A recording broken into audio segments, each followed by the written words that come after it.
Assalamualaikum warahmatullahi wabarakatuh. Perkenalkan, nama saya Bintang Nur Rahmadani, absen 7 kelas 10 MIPA 3. Saya akan mempresentasikan tentang dampak perkembangan teknologi di bidang politik. Dampak perkembangan teknologi di bidang politik. Perkembangan teknologi di bidang politik membawa dampak positif dan dampak negatif. Dampak positif yang pertama yakni demokratisasi. Tujuan penggunaan teknologi informasi di bidang politik karena adanya peranan besar masyarakat dengan pengembangan pemerintah. Dengan teknologi, maka demokratisasi bisa tercapai.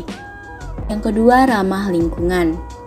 Dengan menggunakan teknologi, menjadikan informasi yang disampaikan kebanyakan menggunakan media digital, maka penggunaan kertas dapat dikurangi. Yang ketiga, cepat, efisien, dan nyaman. Kegiatan komunikasi dengan menggunakan teknologi menyebabkan sampainya berita lebih cepat. Misalnya, masyarakat yang ingin mengajukan pendapatnya ke pemerintah cukup menggunakan email, maka pendapat tersebut dapat sampai dengan segera. Politik internasional. Dalam politik internasional, terdapat kecenderungan berkembangnya regionalisme.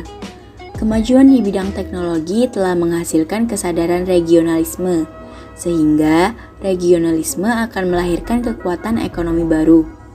Selain dampak positif, perkembangan teknologi di bidang politik juga membawa dampak negatif. Dampak negatif yang pertama yakni biaya. Walaupun politik yang menggunakan kemajuan teknologi dapat membuat pengeluaran yang lebih sedikit dari konvensional, namun di infrastrukturnya akan memakan biaya yang mahal. Yang kedua, jangkauan akses. Pada saat ini, tidak semua orang merasakan kemajuan teknologi. Bagi warga yang berada di pedalaman, akan sulit untuk mengakses internet tentang politik di Indonesia. Yang ketiga, transparansi. Di beberapa negara maju, banyak masyarakat yang akhirnya meragukan berita-berita yang diterbitkan oleh negaranya sendiri, karena yang menulis berita tersebut bisa saja negara itu sendiri. Yang keempat, privasi. Negara memerlukan informasi dari warganya. Jika negara terus meminta informasi, maka privasi dari seseorang semakin sulit untuk dijaga. Ini akhirnya menjadi dilema bagi masyarakat. Contoh implementasi teknologi di bidang politik. Yang pertama, konferensi video.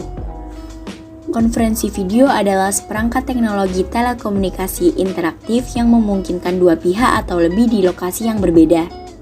Konferensi video bisa digunakan untuk rapat jarak jauh dan membuat rapat lebih efektif, efisien, dan lebih cepat. E-government. E-government atau elektronik pemerintahan adalah suatu upaya untuk mengembangkan penyelenggaraan pemerintah yang berbasis elektronik. E-government merupakan teknologi informasi dan pelayanan untuk warga, urusan bisnis, serta hal-hal yang berkenaan dengan pemerintah. Keuntungan e-government bagi rakyat. Yang pertama, pelayanan yang lebih baik kepada masyarakat, peningkatan hubungan antara pemerintah, pelaku bisnis, dan masyarakat, kerja e-government juga lebih efisien, masyarakat menjadi lebih mudah mengakses kebijakan pemerintah, masyarakat bisa memberi masukan kepada pemerintah sehingga pemerintah dapat memperbaiki kinerja kerjanya. Terima kasih, kurang lebihnya mohon maaf. Wassalamualaikum warahmatullahi wabarakatuh.